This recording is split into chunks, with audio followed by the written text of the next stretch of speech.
Hi everyone, welcome back to my channel. It's me Anargya, and today the book we're going to talk about is right here, The Bell Jar by Sylvia Plath, the only Sylvia Plath novel ever written that we know of. And yeah, specifically we're going to talk about the ending of this book, because for a lot of people, the book ends in sort of a cliffhanger where our main character Esther goes into that review board in the psych ward that she's been in for the last few months, and she was gonna get reviewed whether she was ready to step out in the real world again or not. So that's where the book ends, and for a lot of people it was sort of a cliffhanger, specifically for the people who just skimmed through the book once and like never revisited it, or maybe it was just like a fun read or something. So yeah, I'm gonna put my thoughts on it, what I took from the book, and for this I will specifically like to give you a disclaimer that these are my personal opinions. A lot of these things were mentioned in the book, and a lot of things that I'm gonna say is just what I thought of it. So a lot of it won't be exactly I'm sorry, a lot of it can't exactly be proved by the book, and henceforth is my opinion of it, or what I thought would have happened in that situation, right? So if you have any different views from mine, or if you want to like correct my opinions, feel free to do that in the comments down below. Constructive criticism is fully appreciated on this channel. But yeah, that's it. So yeah, let's get started. So the ending scene where Esther goes into that psych ward's review board to get reviewed whether she was gonna be out of the world or not. First of all, let's talk about that scene first. The first thing that happens there is, like, that scene can be seen as a rebirth in Esther's life, because now she was gonna go through a new phase. And for the people who are wondering whether she got released from the psych ward or did she stay in for longer, like, for that exact moment we are not specifically sure whether she got released that day or not, but eventually she does get released from the psych ward. Because if you remember in the first few pages of the book, like the first chapter, Sylvia mentions that Esther had a child, right? So it is like pretty sure that she did get released from that psych ward in order to do that. And the thing is, I pretty much think that it was the very day where she gets released, because personally, if you have read the book, Joan, who is shown to be a friend figure of hers, committed suicide just like I think a day or so before her whole review thing. And that is also very significant because her going through these sort of events, like her personally, she went through that sexual abuse, and her friend not being accepted for her sexuality in that novel. So basically her friend feeling unaccepted in this world, she committed suicide, and that was like a really shocking for her, and that sort of like brought her back to it shunned out the possibility of suicide for her. And since this novel was written in retrospect, we can see that Esther, basically, when she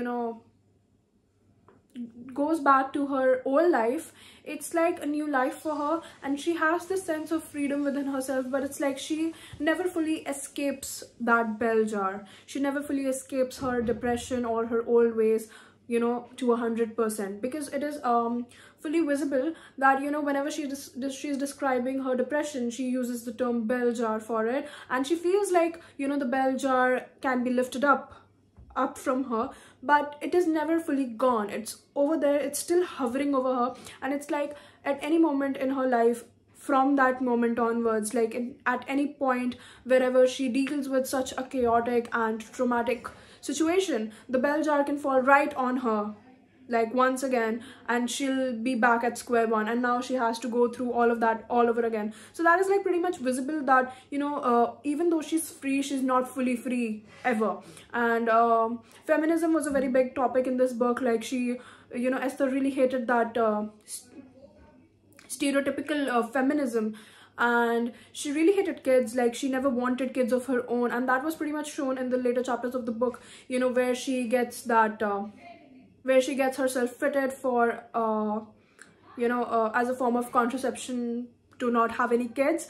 And one more thing over here in this book was very nice, that like Esther from the very beginning was very ambitious. She was very, you know, like she had a lot of goals and dreams in life. She was never really sure what she wanted to be. Like she always wanted to be a poet, but you know, in her mind, she wasn't 100% sure of it, because it's like she wanted to be everything. She wanted to try out a lot of things. She wanted to have all these different experiences, and it's like no one around her really supported her for that. No one around her really saw her for who she is, and you know, it's like she had to be very diplomatic with the way she carried things out, because she didn't have all these options open to her as men did, you know, like around her. Like in this whole novel we get to see how, you know, she was so like she had to give up on so many things, you know. There was so many things that she was criticized for doing, which men around her were appreciated for doing, you know. Like there wasn't a right way for men to do these things that she had to do for herself, and that was really something that obviously bummed her out. And you know, like her mother, the people around her, her mates and everyone, it was like she was always pressurized to be that good girl, to be that well-behaved daughter that she should have been.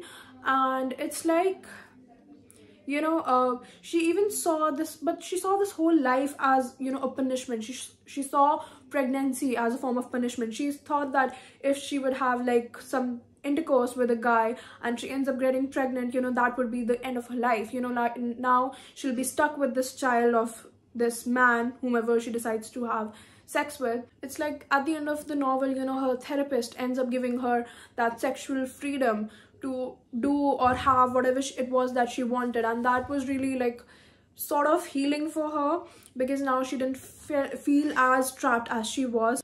Like reading this book as a form of autobiography is really doing the book a disservice, to be honest. Like it's obviously difficult when you obviously know the life story of Sylvia Plath, a basic life story of Sylvia Plath, and you read this novel. Obviously you see Sylvia Plath in Esther's character, and it's difficult to not relate her to Sylvia Plath so much. But it's like if you see it for the novel itself, it is not that sad of a novel. Obviously it is very sad for what it is, but it cannot be compared to Sylvia Plath in all reality, because Sylvia Plath goes on to be married to Ted Hughes, and she was like heavily abused in that marriage. She had a miscarriage, and that's when, you know, she decided to take her own life. However, if we have to predict on the basis of the novel, I would say that Esther goes on to living, because she comes to a point where she's like content. I won't say happy, but she's like content with her life. She's content with the bell jar. She knows what, like, this is what she has and she works with it, right? However, Sylvia could not handle the bell jar in real life. Like if we have to compare the two things, like Sylvia could not handle the bell jar over her, and that was too much for her. It was too much for her to bear. And the moment the bell jar dropped, like it can be sort of compared, but it's like, you know, you can't exactly read the bell jar for Sylvia Plath, you know what I mean. Like it is difficult because obviously the characters are very similar, but at the same time, you know, Sylvia made sure to make the character very different from her in a lot of ways as well. Moreover, I think the ending of Bell Jar is the way it is, because, you know, Plath really wanted us to think of her life as a non-ending. Like she never really got that exact happy ending. It was always on a cliffhanger. Life was always gonna be you know, like unknown to her. It was obviously always gonna be very like, you know, dilly-dally, or what do we say exactly, like she was never gonna know what was gonna happen on the very next day. Like she can think that she's happy for a minute, Esther can think that finally, you know, she's getting better, she's getting happy, but the life that they're in, the people that they're around, their whole environment is so suffocating at times. Like the bell jar can drop at any moment, and it's like she can go back to square one as it is. So I think the ending of Bell Jar is really the way it is, for us to know that she never really got the happy ending, or we can think she's very close to the happiness, but we never know for sure, because what's happening inside her mind is really inside her mind only, because, you know, like she's not a very expressive person, and you can never know what's going inside a person's mind, to be honest. So like that's the whole point, right? So it's like if she was given the actual happy ending, it is not certain, it's not realistic, it's not practical. Like for her to just go back and be better magically, it is a very long process, and it's an up and down going process. And to be honest, the way life is, the way people are, the way the society is built, it's like you can never be fully fine, and you never know for sure whether you're fine or not. So I think the way of it ending in the way it did is giving us more than a very, you know, sure ending could, because her life is not sure. We never know what's gonna happen. Like, yeah, I mean, at the end of the day, we never know what's gonna happen. Like, we can create our assumptions about Esther all we want. We can say that, okay, maybe she went on to live, she went on to be happy, she went on to have kids and everything, or maybe she could not take it, or she ended up taking her life or something like that. But it's like, with this ending, we never know for sure, because that is what life is. It is uncertain, it is unsure, and I think that's very beautiful for the fact it is the way it is. So with that note, I would like to end this video over here. I hope you enjoyed. If you did, please make sure to give it a thumbs up and subscribe to the channel, because I post a lot of book stuff and even other stuff about my life, you know, like a little bit here and there. So yeah, please make sure to stay tuned, and bye bye, and see you in the next video.